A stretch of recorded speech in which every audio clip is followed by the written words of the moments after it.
David Van der Vlist, bonjour. Alors, on s'était vu déjà une première fois il y a quelques semaines pour discuter de la version de la loi travail telle qu'elle avait été transmise au Conseil d'État et qui avait suscité la mobilisation. Et on a souhaité se revoir à nouveau dans le cadre de notre chaîne Respublica Universalis pour discuter de cette nouvelle version telle qu'elle a été annoncée le 14 mars dernier suite aux négociations menées par Manuel Valls. Donc avec la question suivante, c'est est-ce que cette loi vaut toujours le coup de se mobiliser? Est-ce que les dispositions qui avaient suscité l'indignation sont toujours présentes ou non? Donc, David Van der Vlies, vous êtes avocat en droit du travail, vous êtes trésorier du syndicat des avocats de France. Plus jeune, vous aviez milité à l'UNEF, et notamment contre le contrat première embauche. Et vous êtes aujourd'hui engagé dans le mouvement contre cette loi travail. J'oublie rien? Non, non, tout y est. Tout y est. Donc, pour répondre tout de suite à la question qui a été posée, il y a eu des avancées suite aux discussions qu'il y a eu. D'ailleurs, ça je pense que c'est important de le dire, les avancées qu'il y a eu, c'est pas seulement parce que des organisations sont venues aller négocier avec le gouvernement pour demander des choses. Les avancées, elles sont venues parce qu'il y a eu une manifestation absolument phénoménale avec 500 000 personnes dans la rue qui ont mis la pression, qui ont fait que derrière, le gouvernement a eu besoin d'avoir la caution d'un certain nombre d'organisations pour pouvoir faire passer son projet. Donc ça, je pense qu'il faut avoir conscience que c'est la mobilisation qui a permis d'obtenir les modifications, j'aimerais dire avancées, mais en fait, c'est pas vraiment des avancées, c'est plutôt des reculs qu'on a évités, qui sont dans le texte. Cela étant, ce qu'on constate, c'est que même si le MEDEF regrette que ça ne va pas suffisamment loin maintenant, ils sont quand même très contents parce que ça continue à contenir des régressions absolument phénoménales. Il y a des régressions qui sont relativement simples à voir, des régressions en termes de droit tout de suite, et des régressions qui sont plus structurelles, qui touchent la nature, la façon même dont est fait le droit du travail, qui sont plus difficiles à expliquer, mais qui auront des conséquences, à mon avis, peut-être beaucoup plus graves sur les salariés demain. Donc c'est vraiment sur ces deux aspects, donc les régressions structurelles qui là sont intégralement restées, et les régressions en termes de droit, sur lesquelles, certes, pour certains points, le gouvernement est revenu, et pour d'autres sont restés, que je voulais revenir. Sachant que je vais pouvoir aborder des points, parce que la dernière fois, en 1 heure, j'avais pas pu aborder tous les points, tellement le texte contient de régressions. Parce que sur les 140 pages, il y en a quasiment une par page. Donc c'est pour ça que nous, au niveau du SAF, on considère qu'il faut le retrait de ce texte, parce qu'on n'arrivera pas à retirer toutes les régressions sur des amendements à la marge. Quelles sont les régressions structurelles dont vous nous avez parlé et qui sont aujourd'hui présentes dans cette version? La façon dont marche le droit, en particulier le droit du travail, c'est une pyramide. Sachant que l'échelon supérieur doit être respecté par tous les échelons inférieurs. Et donc, le salarié a le droit aux droits les plus favorables de tous les échelons qui sont au-dessus, qui s'appliquent à lui. Alors, l'échelon tout en haut, c'est la Constitution. Juste en dessous, il y a les conventions internationales. Juste en dessous, il y a tout ce qui est règlement, donc les décrets, les arrêtés, etc. En dessous de ça, il y a les conventions collectives. Et en dessous de ça, il y a le contrat de travail. Alors, au niveau des conventions collectives, les conventions collectives, en fait, c'est des espèces de contrats qui sont conclus entre des organisations syndicales et des organisations d'employeurs. Il y a plusieurs types de conventions collectives. Il y a l'accord national interprofessionnel, la norme tout en haut, ça s'applique à tous les salariés du pays, conclu au niveau national. En dessous, il y a la convention de branche. Donc, la branche, c'est ce qui rassemble toutes les entreprises d'un secteur. Style hôtellerie, café, restaurant, ça concerne tous les salariés de l'hôtellerie, des cafés et des restaurants. Et en dessous de ça, il y a les accords d'entreprise et les accords d'établissement. Donc là, ça concerne que les salariés d'une entreprise ou d'un établissement. Donc ça, c'est la hiérarchie des normes telle qu'elle existe. Et en dessous, il y a le contrat de travail. Et donc tout ça veut dire que le salarié, dans la conception du droit classique, a le droit aux dispositions les plus favorables de tout ça. Ce qui veut dire que si le salaire minimum de la convention collective est inférieur au SMIC, le SMIC c'est la loi, le salarié a le droit au SMIC. Si le salaire minimum de la convention collective est plus important que le SMIC, le salarié il a le droit au salaire minimum de la convention collective. Et si le salaire du contrat de travail est plus important que le SMIC et que le salaire minimum de la convention collective, le salarié il a le droit au salaire qui est sur son contrat de travail. C'est comme ça qu'en termes de conception, le droit du travail s'est fait.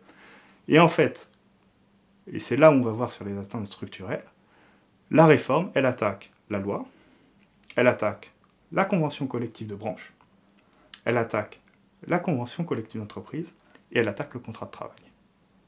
Donc c'est des attaques absolument partout qui vont faire régresser les droits du travail. À partir de là, il y a des atteintes à tous les niveaux, comme je viens de vous le dire. Alors, contre la loi, que prévoit le projet? Alors là, c'est tout le rapport Combrexel, toute la polémique qu'il y avait à ce sujet, avec le discours selon lequel le code du travail est trop compliqué, et donc le but, c'est de le simplifier en faisant un nouveau code, en repartant de zéro.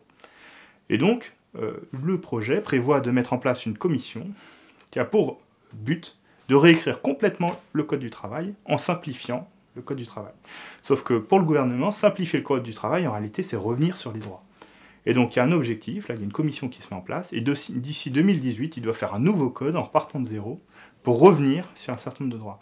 Et là où c'est vraiment particulièrement pernicieux, c'est d'abord que la complexité du code du travail, si elle existe, c'est en partie parce qu'il y a plein de dérogations partout. Et ça, je pense que dans la précédente vidéo, avec le groupe de recherche pour un autre code du travail, ils ont dû développer tout ça. Et en réalité, on pourrait faire un code du travail plus simple, mais qui contient beaucoup plus de droits. Et je pense notamment à ils ont déjà travaillé sur la partie sur le temps de travail, et réduisent d'à peu près 2/3 toute la partie sur le temps de travail, et c'est beaucoup plus protecteur et beaucoup plus lisible. Sauf qu'en fait, le but du gouvernement, c'est pas ça.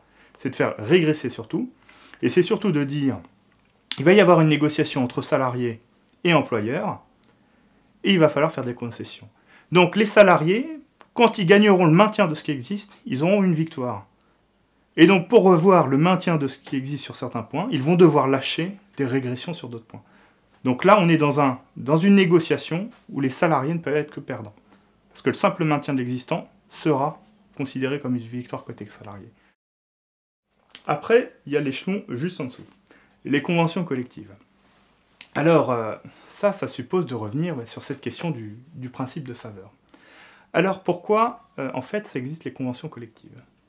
C'est qu'à la base, on a une relation hiérarchique, une hiérarchie de subordination, entre d'un côté des salariés, qui ont que leur force de travail, qui doivent travailler pour gagner leur vie, et de l'autre côté, des employeurs qui sont en position de force, qui peuvent imposer le salaire, qui peuvent imposer un certain nombre de choses, et des salariés qui se retrouvent coincés. Et c'est pour ça qu'on a construit le droit syndical, et que des salariés se sont battus, ont fait grève, etc.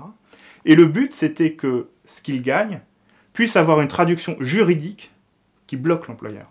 Quand l'employeur cède sur les salaires, il faut que ça se traduise dans un cadre juridique pour faire en sorte que l'employeur ne puisse pas revenir dessus. Et c'était ça le but de la convention collective. C'est après le rapport de force, après la grève, l'employeur doit, quand il cède, céder dans un texte qui s'imposera à lui, sur lequel il ne pourra pas revenir facilement.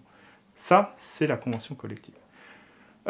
Il y a plusieurs niveaux au sein de la convention collective, et notamment la convention collective de branche, où le but, c'est de dire il va y avoir des règles minimes, des règles qui s'imposeront à tout le secteur et qui sortent de la concurrence. La convention collective, c'est ce qui protège contre la concurrence, et ce qui fait d'ailleurs qu'il y a un certain nombre d'entreprises qui veulent que ce soit au niveau de la convention collective de branche que ça se décide. Parce que par exemple, vous êtes dans la restauration rapide, il y a Quick, il y a McDo, il y a Burger King. S'il y en a un qui a des syndicats qui se battent chez lui et qui obtiennent une avancée sur les salaires, il ne veut pas que les concurrents puissent avoir des salaires plus faibles pour ses salariés. Donc ça protège les entreprises de dire tout le monde sera dans cette situation-là, et en termes de concurrence, on ne pourra pas jouer sur la rémunération des salariés pour diminuer les prix. Donc ça, c'est vraiment le but de l'accord de branche. Et donc, en fait, là, ce que prévoit le texte, c'est l'inversion de la hiérarchie des normes. Et donc, en fait, c'est de dire que pour un certain nombre de règles, l'accord d'entreprise primera sur ce qui se passe au niveau de la convention de branche. Ce qui veut dire que tous les droits sociaux retourneront dans le champ de la concurrence entre entreprises. Ce qui fait que vous avez une entreprise où il y a peu de syndicats, par exemple, on peut avoir un accord qui est très défavorable aux salariés qui est signé, et le lendemain ou le surlendemain, il y a les employeurs des entreprises dans lesquelles les syndicats sont forts qui vont leur dire il faut absolument qu'on renégocie parce que nous, on ne peut pas maintenir ces droits sociaux parce qu'on est en concurrence déloyale par rapport aux autres. On est victime d'une concurrence déloyale. Et ça, c'est les bases de la régression partout. sachant que, comme j'avais développé dans la précédente vidéo, s'agissant des travailleurs étrangers de l'Union européenne qui sont détachés en France, toutes les règles dans lesquelles il est possible de déroger par accord d'entreprise, on ne peut pas les imposer aux entreprises qui envoient des salariés travailler en France. Donc ça porte en soi les germes d'une régression à tous les étages, puisqu'en plus de ça, les rapports de force au niveau de l'entreprise sont beaucoup plus faibles. Parce qu'au niveau de l'entreprise, on peut faire du chantage à l'emploi, on peut dire si vous ne signez pas ça, on reviendra sur des droits.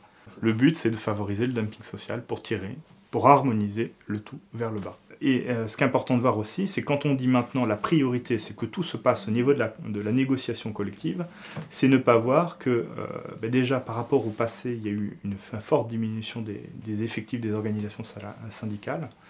Et ça d'ailleurs, j'invite toutes les personnes qui sont salariées, qui regardent cette vidéo, à se syndiquer, parce qu'il est très important que les salariés continuent à se rassembler et continuent à pouvoir se mobiliser. Deuxièmement, il y a une diminution du nombre de journées de grève, parce que les capacités de mobilisation sont affaiblies. Ce qu'on voit, c'est notamment, plus les salariés sont précaires, moins ils se mobilisent. Et deuxièmement, il y a des secteurs entiers où il devient particulièrement difficile de se mobiliser. Les grèves dans les PME, ça n'existe quasiment pas. Et dans beaucoup de secteurs, les salariés n'osent plus faire grève par peur de répression syndicale. Et tout ça, ça a des conséquences en termes de création de droits. Parce que si les salariés gagnaient des droits dans les conventions collectives, c'était parce qu'il y avait ce moyen de pression.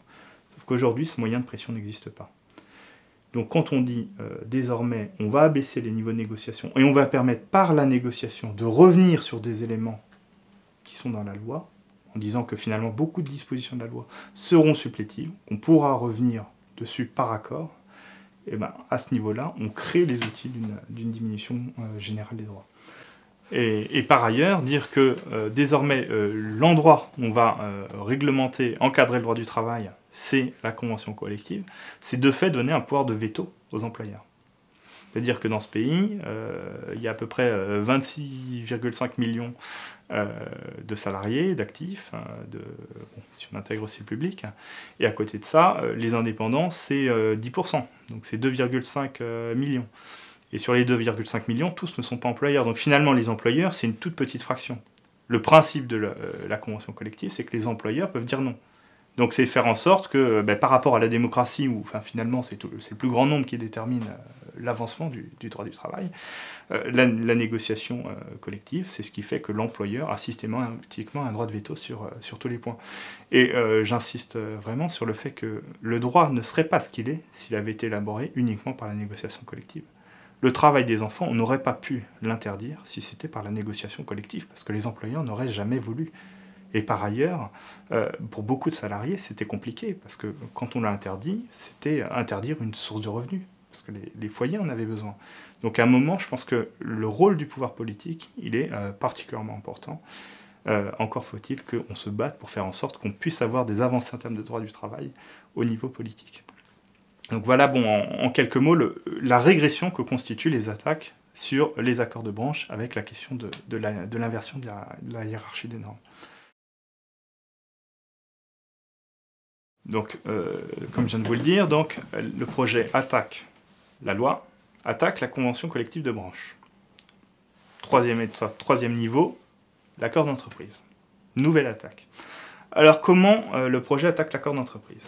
D'abord, il permet de faire en sorte que l'employeur choisisse le niveau de négociation. Parce qu'on pourra faire à peu près la même chose par accord d'établissement, accord d'entreprise et accord de groupe. Sachant qu'au niveau du groupe, on peut choisir que ça ne concerne pas toutes les entreprises du groupe, mais une partie seulement des entreprises du groupe. Ce que je veux dire par là, c'est que si vous n'avez pas de majorité pour faire une régression, parce que maintenant il sera possible de régresser par accord d'entreprise, si vous n'avez pas de majorité pour faire la régression au niveau de l'entreprise, vous pouvez essayer de voir si, en rassemblant deux entreprises du groupe, vous ne pouvez pas avoir une majorité d'organisations qui sont prêtes à signer la régression. Si sur les deux, vous n'arrivez pas à avoir la majorité, peut-être une troisième. Si vous n'arrivez pas à ce niveau-là, vous pouvez peut-être voir au niveau de l'établissement. Donc en fait, grosso modo, l'employeur choisit tout le niveau jusqu'à trouver un niveau où il peut réunir une majorité pour accepter la régression. En fait, vous avez 350 façons jusqu'à trouver un échelon où vous allez arriver à être majoritaire pour faire régresser les droits des salariés. Deuxième possibilité, si vous n'arrivez pas à avoir une majorité d'organisations qui sont prêtes à signer.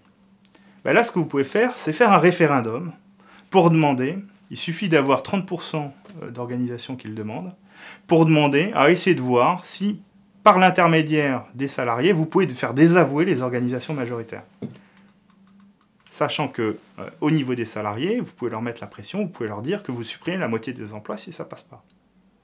Donc ça, c'est quand même étonnant. Et le gouvernement nous dit que tout ça, c'est une mesure de démocratie, mais sauf qu'en fait, c'est une démocratie à sens unique. Parce que quand vous avez 30% qui veulent signer, mais que la majorité est contre, vous pouvez demander à ce qu'on consulte tous les salariés pour faire désavouer la majorité. Mais par contre, s'il y a 30% des organisations syndicales qui disent attention, là, il y a 50% qui sont majoritaires, mais qui veulent signer un accord qui a une vraie régression pour le droit des salariés. Eux, ils ne peuvent pas demander à ce qu'on consulte les salariés pour voir si vraiment les 50% qui veulent signer la régression sont vraiment représentatifs des salariés. Donc en fait, c'est un référendum, mais où en fait le but c'est uniquement de faire dire oui, et on ne peut pas faire de référendum pour dire non. C'est quand même assez étrange comme conception. Troisième attaque sur les accords d'entreprise, c'est qu'on fait que désormais, tous les accords d'entreprise sont par défaut à durée déterminée. Donc tous les 5 ans, on repart de zéro. Donc ce qui fait que si à un moment T, l'employeur cède des droits aux salariés, au bout de 5 ans, il y a une nouvelle mesure, et on voit si les salariés ont toujours le rapport de force qui leur permet d'obtenir le maintien de leurs droits. Et si l'employeur, on n'a pas ce rapport de force-là, et en ces cas-là, on revient en arrière. Donc en fait, quand on explique qu'on veut sécuriser le marché du travail, en fait, on crée des droits à durée déterminée pour les salariés. Donc tous les droits sont sursis. Puis il y a quand même aussi une autre chose, c'est que face à tous les commentateurs qui nous expliquent que le problème de la France, c'est qu'il y a des conflits sociaux sans cesse, qu'il y a trop de grèves, etc., cette loi vient quand même organiser le fait que tous les 5 ans au moins, il va y avoir forcément des conflits, ne serait-ce que pour maintenir les droits en place. Et qu'on organise la conflictualité dans l'entreprise, notamment par le fait que tous les droits sont remis en cause. Oui, et ça a des conséquences lourdes, parce qu'en France, on est un des pays où le taux de couverture par des conventions collectives, que ce soit au niveau des branches ou au niveau des entreprises, est le plus important. On a à peu près 90% des salariés qui sont couverts par un accord collectif. Si on dit que tous les 5 ans, c'est remis en cause, tous les 5 ans, virtuellement, il y a une possibilité qu'il n'y ait plus d'accord, et donc qu'il n'y ait plus de couverture collective des salariés. Donc ça aussi, c'est pour un gouvernement qui dit on va favoriser la négociation collective, c'est un vrai paradoxe. C'est un vrai paradoxe. Donc ça, c'est le principe, les accords à durée déterminée. Et à l'inverse, on permet toujours d'avoir des accords à durée indéterminée, mais en ces cas-là, il faudra le prévoir expressément. Et comme globalement, c'est plutôt défavorable aux employeurs, ça veut dire que les salariés vont devoir lâcher ailleurs, vont devoir lâcher des contreparties pour pouvoir avoir un accord à durée indéterminée. Mais dans ce cas-là, dans l'objectif toujours de permettre à l'employeur de revenir sur les droits des salariés, ce qu'on fait, c'est qu'on modifie les conséquences d'une dénonciation d'un accord à durée indéterminée. Je m'explique. Actuellement, quand vous avez un accord collectif à durée indéterminée qui est remis en cause, les avantages individuels acquis sont maintenus. C'est-à-dire si vous avez bénéficié d'une prime, d'un 13e mois, de jours de congés supplémentaires, tout ça, vous les conservez si jamais une nouvelle convention n'est pas conclue. Parce que vous en avez bénéficié. Ce qui fait que l'employeur a intérêt de négocier pour faire en sorte qu'il y ait une convention qui remplace. Ce que prévoit le texte, c'est que seule la rémunération mensuelle soit maintenue. Les avantages en termes de temps de travail, de congés supplémentaires, etc., c'est pas de la rémunération, donc on peut revenir dessus, etc. Donc tous les droits des salariés sont en suspens, que ce soit dans le cadre d'accords à durée déterminée ou d'accords à durée indéterminée. Dernier niveau de régression, c'est la question du contrat de travail, qui est vraiment la base, hein, c'est ce qu'on a négocié avec l'employeur, c'est quasiment la règle du jeu quand on rentre dans l'entreprise. C'est ce qu'on pose comme exigence en disant, c'est la condition pour laquelle je rentre travailler chez vous. Les accords de maintien de l'emploi permettent de revenir sur le contrat de travail. Le contrat de travail, c'est vraiment la règle de base. C'est ce qu'on conclut avec l'employeur. Bon. D'ailleurs, souvent, on ne négocie pas forcément tellement sur le fond. Le contrat de travail, on signe ou on ne signe pas. Mais c'est la règle de base, c'est la condition qu'on pose pour rentrer dans l'entreprise. Ce que prévoit le texte, c'est qu'on puisse revenir sur tout, à l'exception de la rémunération mensuelle. Qu'on peut, comme pour les accords tout à l'heure, on peut revenir sur les primes de fin d'année, on peut revenir sur les parts variables, sur les 13e mois, on peut revenir sur le temps de travail, en imposant aux salariés de travailler plus longtemps pour le même salaire. On peut avoir des régressions vraiment à tous les niveaux à condition que les syndicats acceptent de signer un accord qui est dit en faveur de l'emploi. Il n'y a aucune condition pour y recourir. Et c'est ça qui est complètement hallucinant, c'est que jusqu'à présent, il y avait des accords de maintien de l'emploi. C'était uniquement si on arrivait à démontrer qu'il y avait des difficultés économiques. C'était signé pour une durée déterminée et tout le monde devait se serrer la ceinture. C'était ça la règle du jeu. Du bas de l'échelle jusqu'aux dirigeants. Ça, c'était trop. Et donc, ils ont décidé de faire, sans aucune condition, des accords comme ça qui peuvent être à durée indéterminée. Donc ça, c'est vraiment une régression considérable. Et d'ailleurs, quand on parle de retour sur les 35 heures, en réalité, c'est ça le véritable retour sur les 35 heures. C'est la possibilité de faire travailler plus longtemps sans augmentation du salaire. J'en profite pour traiter quand même dans ce point-là un point qui est un peu différent, qui est en matière collective, mais qui aura des conséquences. C'est sur les CHSCT. Alors le CHSCT, c'est le Comité d'hygiène, de sécurité et des conditions de travail. C'est une institution de représentation des salariés dans toutes les entreprises de plus de 50 salariés qui a pour but de protéger la santé et la sécurité. Donc ils font de la prévention, ils peuvent faire des enquêtes, voilà. C'est vraiment une instance très importante. Ils ont le droit, dans 2 cas très particuliers, de demander une expertise. C'est quand il y a un risque grave pour la santé et la sécurité des salariés, ou quand il y a un projet important qui est mis en place. Donc le projet important, c'est par exemple, vous avez une usine, on décide de mécaniser, de mettre une nouvelle machine, et donc là, ça peut avoir des conséquences sur le rythme de travail, la façon dont on fonctionne. Il faut peut-être voir si les machines, ça peut faire des problèmes de dos, des problèmes... voilà. Donc là, on peut faire appel à un expert qui est spécialisé dans le domaine. Il y a une petite liste sélectionnée par arrêté, donc c'est sérieux. Et c'est vraiment très très utile. Pour vous donner un exemple de ce que ça peut vouloir dire en matière de santé, moi j'ai eu un CHSCT qui est venu me voir, où eux avaient été confrontés à un suicide dans un établissement, et dans d'autres, il y avait des salariés qui avaient fait des malaises, et des salariés qui avaient des témoignages qui étaient vraiment en très grande souffrance. Donc, et là, immédiatement, les élus, il faut faire quelque chose, donc ils votent une expertise. Et là, il y a un expert qui commence à aller voir, à aller enquêter dans les établissements. Et par ailleurs, ils découvrent des situations, ils préviennent le médecin du travail. Voilà, c'est une situation d'urgence. Jusqu'à présent, quand l'employeur a la possibilité de contester, s'il estime que les conditions pour recourir à l'expertise ne sont pas réunies. Jusqu'à présent, quand l'employeur contestait, il devait quand même payer ce qu'avait fait l'expert. Parce que ça, il faut savoir que l'expert, il faut qu'il gagne sa vie, donc lui, il faut qu'il sache, il faut qu'il soit sûr d'être payé avant de commencer à travailler. Jusqu'à présent, l'expert était payé jusqu'à une éventuelle décision d'annulation.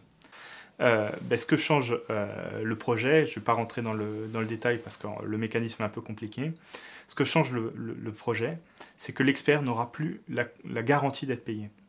Donc ça veut dire que cet outil qui est indispensable au CHSCT pour préserver la santé des salariés est remis en cause. Tout ça, j'ai envie de dire, c'est régression structurelle, c'est le cœur de la réforme. Et le cœur de la réforme n'a pas du tout été touché. Et ça, c'est vraiment, à mon avis, l'élément clé qui veut dire qu'il faut absolument continuer à se mobiliser.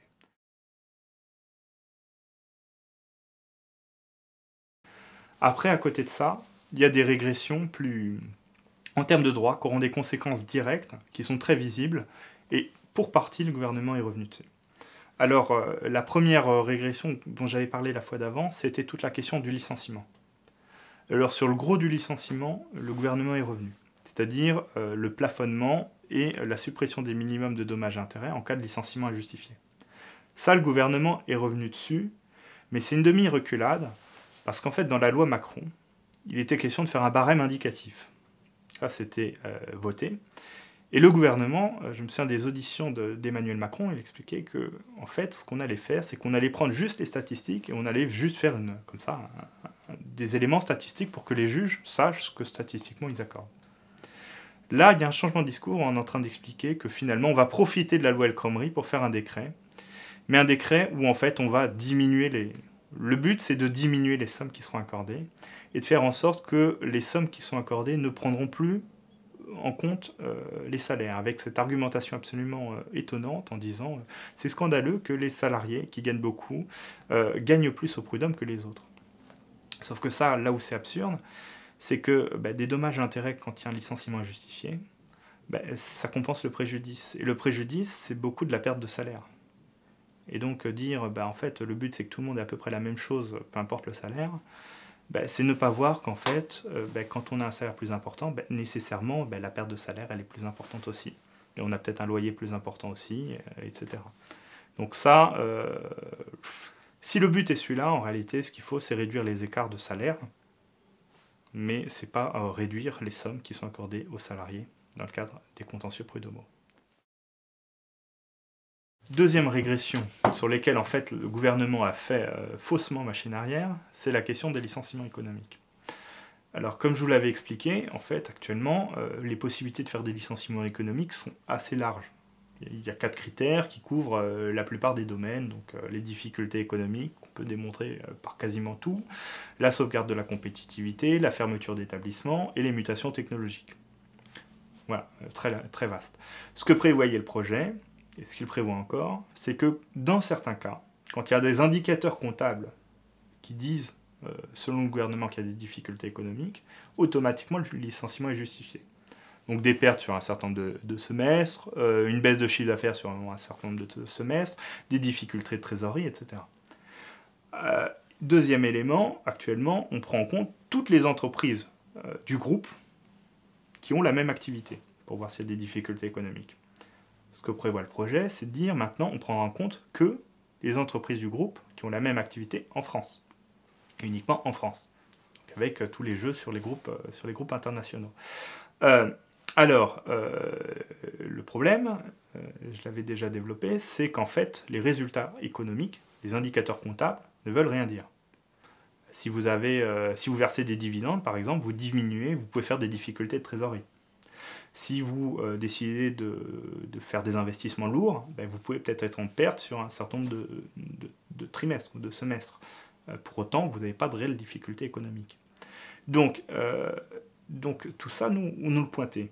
Et donc ce que nous a répondu le gouvernement, c'est qu'on va rajouter une phrase. Alors je vous lis la phrase. « Ne peuvent constituer une cause réelle et sérieuse de licenciement pour motif économique les difficultés économiques créées artificiellement pour procéder à des suppressions d'emplois. » Alors, en apparence, selon le gouvernement, maintenant, on ne peut plus créer artificiellement on ne peut plus frauder.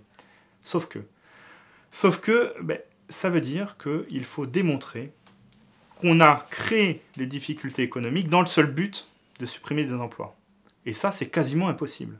Parce que vous pouvez tout à fois avoir un employeur qui verse des dividendes importants aux actionnaires, et va le justifier par le fait que les actionnaires le demandaient. Tout simplement. Et alors aller expliquer que en fait c'est uniquement pour supprimer des emplois qu'il l'a fait, non, c'est pas uniquement pour supprimer des emplois qu'il l'a fait. Et sauf que derrière, il en profite pour supprimer des emplois. Ce que je veux dire par là, c'est qu'en fait, on nous demande de rapporter une preuve qui sera quasiment impossible à rapporter. Le tout, mis en avant sur le but, il faut sécuriser les PME, parce que vous comprenez, les PME, elles ne savent pas quand il y a des difficultés économiques, etc. Mais sauf qu'en fait, qu'est-ce qu'on voit? C'est que ça favorise uniquement les grands groupes, qui peuvent jouer sur les différentes sociétés, etc. Et deuxièmement, est-ce que vraiment les entreprises ont peur d'embaucher à cause des difficultés pour faire des licenciements économiques? Moi, je rappellerai qu'une chose. Aujourd'hui, les licenciements économiques, c'est 2,5% de contestation. En d'autres termes, 97%, 97,5% des licenciements économiques ne sont pas contestés. Alors, qui peut vraiment croire que les employeurs ont peur d'embaucher parce qu'ils ont peur des procès en cas de licenciement économique. Sachant qu'en plus, sur les 2,5, les salariés ne gagnent pas toujours. Donc en fait, on est en train de se moquer du monde dans les grandes largeurs. Le but, c'est en fait de favoriser des licenciements économiques. Ça, c'est maintenu avec un demi-recul. Autre recul dont je vous avais parlé, la possibilité de faire des suppressions d'emplois au cours des transferts d'entreprises, des transferts d'activités. Le projet prévoit que désormais, les entreprises qui reprennent des activités ou qui rachètent d'autres entreprises ne soient pas obligées de garder tous les salariés. Ce qu'ils font, c'est que désormais, ce soit limité aux entreprises de plus de 1000 salariés. Donc le but, là encore, c'est de permettre aux grandes entreprises, quand elles rachètent d'autres entreprises, de pouvoir virer une partie des salariés. Donc là encore, on vous explique que c'est pour les PME. En vrai, c'est encore une mesure pour les grands groupes pour supprimer des emplois. le gouvernement a fait machine arrière sur la question des durées maximales du travail et des temps de repos. Pour rappel, la durée maximale du travail en France, la durée maximale absolue en France, c'est 48 heures. 48 heures auxquelles on peut déroger que dans des circonstances exceptionnelles, en allant à 60 heures par décret. Sur une période de 12 semaines consécutives, c'est 44 heures maximales, sauf dans certaines circonstances, on peut aller jusqu'à 46 heures. Ça, le gouvernement prévoyait de l'étendre à 16 semaines, et il a fait machine arrière. Donc on reste sur une base de 12 semaines. Pareil sur les temps de repos, le gouvernement prévoyait de revenir sur les 11 heures consécutives de repos, et les 35 heures consécutives de repos hebdomadaire. Il a fait machine arrière. Enfin, vous allez voir, sur certains points, c'est un demi-recul. Donc ça, le gouvernement a reculé. Par contre, sur les modes classiques de décompte du temps de travail, il n'a pas reculé. C'est-à-dire que, vous vous souvenez, la durée légale du travail, c'est 35 heures. À partir de 35 heures, en principe, jusqu'à 43 heures, c'est des heures supplémentaires majorées à 25%, et au-delà, c'est des heures supplémentaires majorées à 50%, sauf si on négocie par accord de réduire ça à 10%. Ce que prévoit le texte, et ça c'est maintenu, c'est qu'on puisse majorer uniquement à 10 jusqu'à 10% seulement par accord d'entreprise. Et désormais, l'accord de branche ne pourra plus bloquer. L'accord d'entreprise pourra toujours déroger pour rémunérer qu'à 10%. Sur la modulation, Emmanuel Doquet s'est beaucoup revenu dessus et je l'avais beaucoup évoqué dans la précédente vidéo, donc j'insisterai pas, enfin je le développerai pas davantage. Simplement, là on a un demi-recul, c'est-à-dire que par accord d'entreprise, il était possible d'aller jusqu'à 3 ans. Désormais, il faudra un accord de branche. Mais le fond reste là, il sera possible de moduler, de compenser sur 3 ans. Donc de faire travailler beaucoup pendant 2 ans et de dire la 3e année, éventuellement on vous fera rattraper en vous faisant travailler beaucoup moins.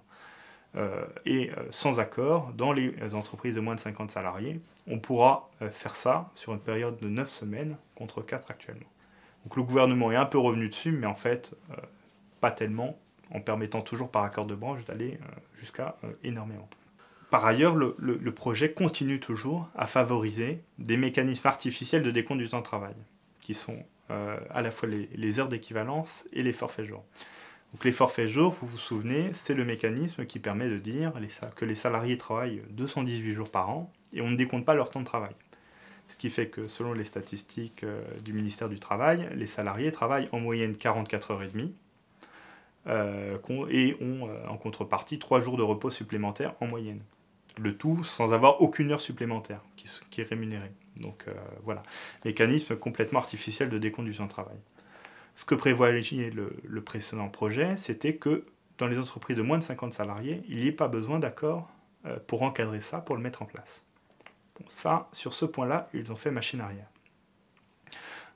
Là où ils n'ont pas fait machine arrière, là où ils ont fait demi-machine arrière, c'est les 11 heures de repos consécutifs. Ce que prévoyait le texte, c'est que pour les salariés au forfait jour, il soit possible de revenir sur les 11 heures de repos consécutifs qu'ils avaient. Donc faire en sorte que le cadre, quand il rentre chez lui, enfin le cadre ou le non-cadre, hein, parce que ça ne concerne pas que des cadres, puisse se remettre à travailler. Et donc ne pas avoir 11 heures de repos consécutifs entre la fin de son travail et la reprise du travail le lendemain matin. Donc ça, ils sont revenus dessus, donc officiellement l'employeur ne pourra pas faire ça, mais ce qu'ils maintiennent, c'est une disposition qui en réalité est très insidieuse, qui dit que si le salarié n'arrive pas à démontrer que la charge de travail est trop importante, en ces cas-là, il ne peut pas se plaindre du fait que sa durée maximale du travail ou que sa durée de repos consécutive n'a pas été respectée. En d'autres termes, on impose au salarié d'aller démontrer qu'il a une charge de travail trop importante, et s'il n'arrive pas à le démontrer, ce sera normal, ce sera de sa faute, si jamais les durées de repos et les durées maximales du travail n'ont pas été respectées.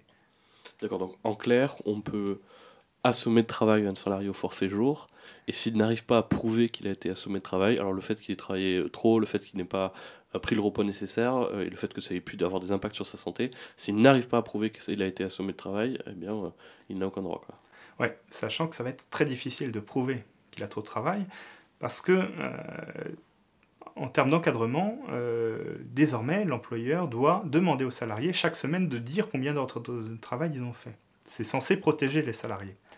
Sauf qu'il y a énormément de salariés qui viennent nous voir, qui nous disent moi, mon patron me dit qu'il ne faut jamais que je mette plus de 40h30 ou de 41 heures ou de 42 heures sur la feuille. Donc en fait, massivement, les salariés sont obligés de trafiquer les décomptes de temps de travail. Ce qui fait que l'employeur, derrière, va dire « mais je ne comprends pas que toi, tu aies trop de travail. Regarde, tous tes collègues disent que pour une charge de travail équivalente, ils font 41 heures, alors que dans la pratique, certains font 60 heures. » Donc ça, c'est vraiment quelque chose qui se voit et qui a des conséquences très lourdes. Donc là, voilà, sur les forfaits, il y a un petit recul du gouvernement, mais qui maintient quand même beaucoup de régression. Deuxième mécanisme, dont là, je n'avais pas du tout parlé la fois d'avant par manque de temps, c'est les heures d'équivalence, et ça, c'est très grave. Les heures d'équivalence, c'est quelque chose qui a été inventé par l'État, mais en tant qu'employeur, dans le milieu hospitalier. L'idée, c'est quoi? C'est qu'en fait, il faut faire en sorte qu'on ne donne pas trop de temps de repos aux salariés et on paye moins les salariés. Donc, qu'est-ce qu'on fait? On dit qu'un salarié qui est présent 10 heures, un médecin, par exemple, il n'est pas pendant 10 heures en train d'opérer. Il y a des moments où il est en salle de garde en train d'attendre, parce qu'il n'y a pas de patient. Et donc, ce qu'on va faire, c'est qu'on va dire que pour 10 heures de présence, 10 heures où il est à disposition de l'employeur, on va décompter, par exemple, 8 heures de travail. Donc, artificiellement, on va vous dire, par exemple, vous devez être présent 45 heures, mais ça correspond à 35 heures de travail. Et donc, 35 heures, donc ça permet de revenir sur les temps de repos, parce qu'officiellement, le salarié a fait que 35 heures de travail, et ça permet de revenir sur la rémunération, puisque le salarié sera payé 35 heures, alors que dans les faits, dans n'importe quelle autre catégorie de salariés, on considérait que le salarié a fait l'intégralité du temps en temps de travail. Donc ça, c'est un mécanisme extrêmement vicieux. Pour le mettre en place aujourd'hui, il faut un décret. Ce qui fait qu'il n'y a qu'un décret qui définit à la fois l'activité et le secteur, et le type d'emploi. Donc ça circonscrit. Actuellement, il n'y a que 3 décrets, donc c'est quand même peu de monde. Ce que prévoit le texte, c'est que désormais, par simple accord de branche, on puisse mettre en place ce type de mécanisme. Donc ça, on en a assez peu parlé, mais je pense que ça porte en soi les germes des régressions particulièrement graves en termes de temps de travail. Donc en fait, le but, c'est de dire, on maintient les 35 heures, simplement 35 heures en droit, ça ne voudra pas dire que 35 heures dans la vraie vie. C'est le droit qui est complètement déconnecté de la vraie vie, et c'est la simplification assez étrange. Autre point en matière de temps de travail, le temps de travail actuellement, c'est défini comme le temps pendant lequel le salarié est à disposition de l'employeur sans pouvoir vaquer à ses occupations.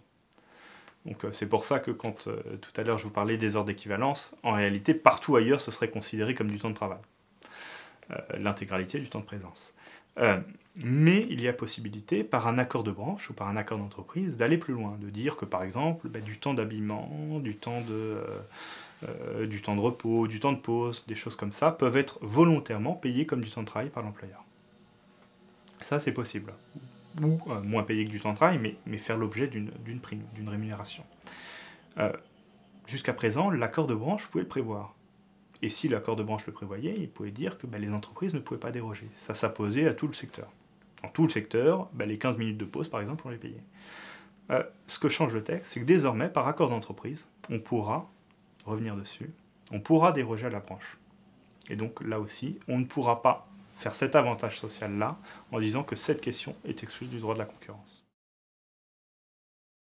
Sur les congés, la dernière fois j'étais revenu dessus, toutes les durées de congés, à l'exception des congés payés, toutes les durées minimales devenaient supplétives. Donc on pouvait y déroger par accord d'entreprise. Il y a quand même une mesure qui a fait un gros scandale, c'était la question du congé pour décès d'un enfant. Où actuellement, il y a 2 jours. Ce que prévoyait le projet, c'est qu'on puisse revenir sur les 2 jours, faire moins, par un accord d'entreprise. Donc ça fait beaucoup de bruit. Et donc le gouvernement a décidé de faire machine arrière sur les congés familiaux. Donc, mariage, décès, choses comme ça. Par contre, pour tout le reste des autres congés qui ne sont pas payés, donc les congés pour un proche aidant, par exemple, quand vous avez quelqu'un de votre famille qui va mal, etc. Les congés sabbatiques, beaucoup de congés comme ça, deviennent supplétifs. Donc il est possible, par accord d'entreprise ou par accord de branche, de revenir en dessous et de diminuer ces congés. Autre point de régression, la question de la médecine du travail. Donc j'étais revenu dessus la dernière fois. Je ne vais pas revenir sur l'intégralité, mais quand même donner quelques précisions. Dans les régressions qu'il y avait la question de la visite d'embauche, qui n'était plus nécessairement faite par un médecin du travail, et de l'espacement des visites périodiques. Il y a quand même une conséquence sur laquelle je voudrais insister. Un médecin du travail, actuellement, c'est très utile, notamment pour montrer qu'il y a des maladies, des pathologies qui sont liées au travail. Par exemple, vous avez un salarié qui fait une dépression, qui va voir régulièrement le médecin du travail, et le médecin du travail constate qu'il y a un lien entre la dépression et son travail. Il a tendance à faire un certificat, il dit qu'il pense qu'il y a un lien entre la dépression du salarié et son travail. Actuellement, il y a une offensive absolument incroyable des employeurs qui systématiquement envoient les médecins généralistes et médecins du travail, devant les chambres disciplinaires pour les faire sanctionner. Et ça marche, il y a des médecins qui ont été sanctionnés, et il y a quelques jours, il y a un médecin du travail qui a écopé de 6 mois de suspension. Donc ça, c'est absolument scandaleux. Mais si les médecins du travail peuvent faire ça, c'est parce qu'ils ont fait une visite d'embauche et qu'ils ont vu dans quel état le salarié était au moment de l'embauche. Donc ils peuvent faire le lien entre ce que dit le salarié, la dégradation de son état et son emploi. Si vous faites que le médecin du travail ne fait plus la visite d'embauche, ça devient très difficile pour le médecin du travail de faire le lien avec le travail. Et donc on casse la possibilité, on rend plus difficile la possibilité pour le salarié de faire reconnaître ses droits. Donc ça, c'est vraiment, je pense, une attaque qu'il ne faut pas du tout sous-estimer. Autre élément, et là pour le coup, je ne l'avais pas évoqué la fois d'avant, parce qu'il y avait tellement de points mais je pense que c'est un point de régression très grave, c'est la question de l'obligation de reclassement des salariés inaptes. Vous pouvez avoir un salarié qui a une maladie, qui a un handicap qui lui arrive, parfois professionnel, parfois pas professionnel, et qui ne peut plus exercer son travail tel qu'il était. Actuellement, l'employeur a l'obligation de lui proposer un reclassement. C'est-à-dire, il doit rechercher si, compte tenu de l'état de santé du salarié et de son niveau de formation, de qualification, et on peut lui donner un autre poste de travail dans l'entreprise, ou si on peut adapter son poste de travail. Alors, qu'est-ce que je peux donner comme exemple ? Vous avez un salarié qui travaille dans un Franprix. Il a des problèmes de dos, il ne peut plus se baisser. Donc, il ne peut plus faire de la mise en rayon. L'employeur peut peut-être lui proposer un emploi de caissier. Peut-être qu'il peut lui proposer un emploi administratif dans un bureau. Peut-être que si le salarié faisait à la fois de la caisse et à la fois de la mise en rayon, l'employeur peut aménager son poste de travail pour qu'il fasse plus que de la caisse. Donc ça, c'est les obligations actuelles de l'employeur. Et l'employeur va devoir proposer tous les postes disponibles. Donc s'il y a une possibilité d'avoir un emploi dans le bureau et un emploi en caisse, le salarié va devoir avoir ces deux offres de reclassement. Et si le salarié ne veut pas faire de la caisse, il peut accepter l'emploi dans le bureau. Ce que change le texte, c'est qu'il dit que désormais, l'employeur ne doit pas faire toutes les propositions possibles, il doit faire juste une proposition de poste, et une seule. Et si le salarié refuse, c'est pas l'impossibilité de reclasser le salarié qui justifie un éventuel licenciement, c'est le refus du poste. Donc ce qui veut dire que le texte permet de licencier un salarié à cause de son état de santé, alors qu'il serait possible de le garder dans l'entreprise.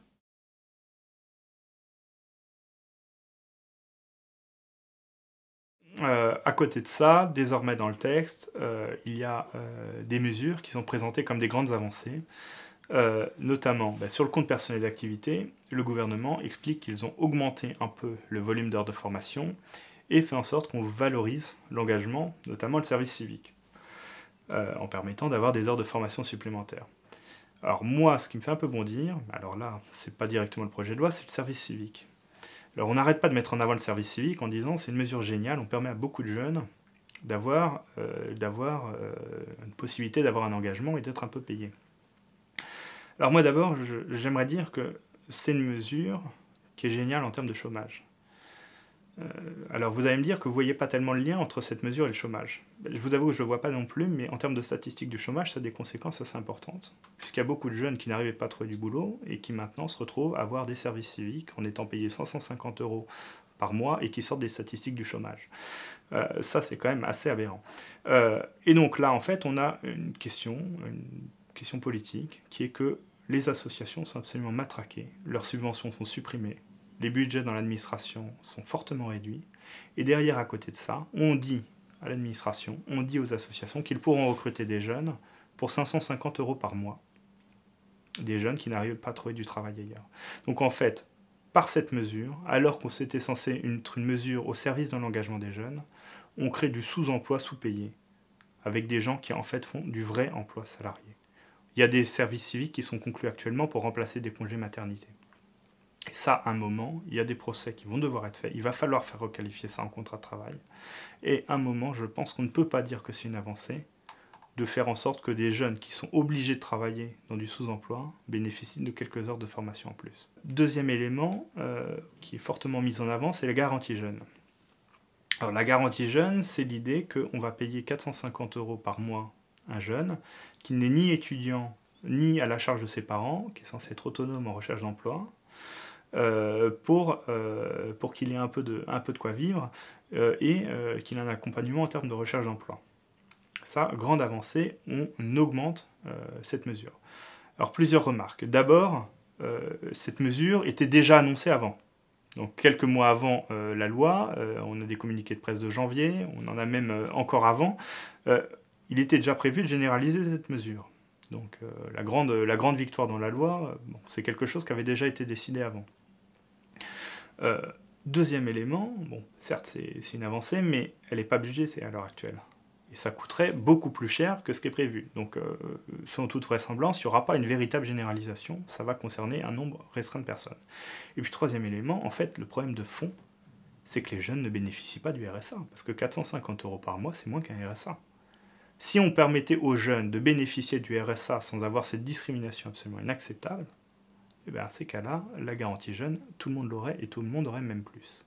Donc ça, je pense que c'est aussi important d'insister dessus. Bon. Alors une fois qu'on a fait le tour de tout ça, je pense que la question qu'on doit se poser, c'est de savoir si la loi remplit les objectifs qui sont mis en avant par le gouvernement. Alors le gouvernement nous dit que c'est une loi qui va créer des emplois. Alors ce qu'on voit, c'est qu'il n'y a aucun élément qui laisse penser que ça va créer des emplois. On favorise les suppressions d'emplois, on favorise les licenciements. Alors aller nous expliquer que ça va créer des emplois, c'est quand même assez fort de café. Et puis, comme je l'avais développé la dernière fois, il n'y a aucune statistique qui montre qu'en précarisant le droit du travail, on crée des emplois. Donc, argument mis en avant, aucune conséquence. Deuxième élément, on nous dit que ça a simplifié le droit du travail. Là, sur les points qui sont traités par le projet de loi, on est sur une augmentation de volume de l'ordre de 30%. Donc la simplification du Code du travail, j'aimerais la voir. En réalité, on est dans un projet de loi qui va complexifier le Code du travail et qui a comme objectif, en 2018, de faire un nouveau Code du travail, sachant que le précédent date de 2008. Donc, en faisant en sorte que systématiquement on change de code, on ne va pas simplifier les choses. Troisième argument mis en avant par le gouvernement pour ce projet de loi, c'est de dire qu'on va favoriser le CDI. Avec tout ce discours, comme quoi le CDD, l'emploi précaire est largement répandu, et qu'en fait, en favorisant le licenciement économique, etc., on va favoriser l'emploi sous forme de CDI. Sauf que, d'abord, dire on va lutter contre la précarité en précarisant le CDI, c'est déjà complètement ubuesque. Et en plus de ça, ce projet ne va pas du tout favoriser le CDI. Le vrai problème, c'est de lutter contre l'usage abusif du CDD. Et ça, c'est la question des surcotisations, c'est la question des sanctions, du recrutement d'inspecteurs du travail pour faire sanctionner l'usage abusif des CDD, et c'est la question éventuellement de revaloriser les indemnités de requalification, les dommages d'intérêt attribués aux salariés embauchés abusivement en CDD. Mais ça, c'est absolument pas dans le projet de loi. Donc là encore, c'est un prétexte. On utilise les abus des employeurs pour justifier une déréglementation du Code du travail, du droit du travail. Et puis, dernier argument, on nous dit que c'est un projet de loi en faveur des PME, parce que les PME créent l'emploi. Sauf qu'en fait, quand on regarde toutes ces mesures sont en faveur des grands groupes, des grandes entreprises, qui, elles, vont pouvoir régresser sur quasiment tout par des accords d'entreprise. Sauf que dans les PME, il y a très peu d'accords d'entreprise qui sont conclus, parce qu'ils n'ont pas de représentants du personnel, parce qu'ils n'ont pas de syndicats.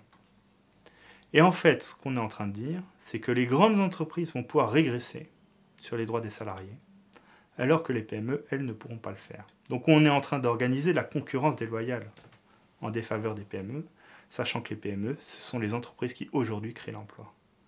Donc ce projet, il va aussi contre les PME. Donc en fait, ce projet est une immense hypocrisie, et les seuls qui en tirent un vrai avantage, c'est le MEDEF et les grandes entreprises. On a cru comprendre aussi que cette réforme allait modifier un certain nombre de règles relatives à la représentativité des organisations patronales. Qu'en est-il?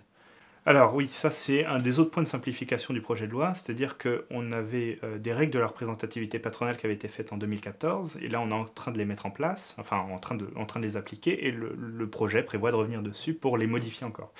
2 ans plus tard, donc vous voyez la façon de simplifier le code du travail du gouvernement en revenant sur des règles alors qu'elles sont en cours d'application et qu'elles n'ont même pas fini de produire leurs effets. Alors, ce qui est prévu actuellement, la représentativité, c'est on prend en fonction du nombre d'entreprises adhérentes aux organisations patronales.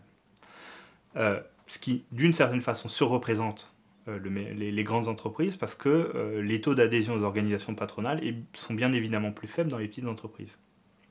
Alors que les grandes entreprises du CAC 40, elles sont toutes adhérentes au MEDEF. Ça, c'est l'état actuel du droit. Alors, ce que prévoit le texte, c'est de pondérer ça en fonction du nombre de salariés. Donc pour 20% de la représentativité, ce sera en fonction du nombre d'adhérents, et pour 80%, ce sera en fonction du nombre de salariés. Donc les grosses entreprises seront beaucoup plus représentées que les petites entreprises.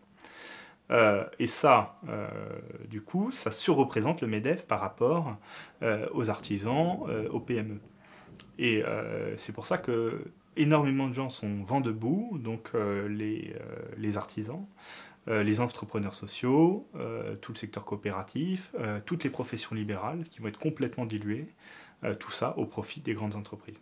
Cette mesure, c'est vraiment, d'une certaine façon, rétablir le scrutin plural de la monarchie de Juillet. En d'autres termes, faire en sorte que les gens qui ont plus de richesses puissent avoir plus de voix que les autres. Face à un projet de loi que vous nous avez exposé, dont beaucoup d'éléments sont toujours des régressions qui sont présentes dans le texte, quid de la suite de la mobilisation?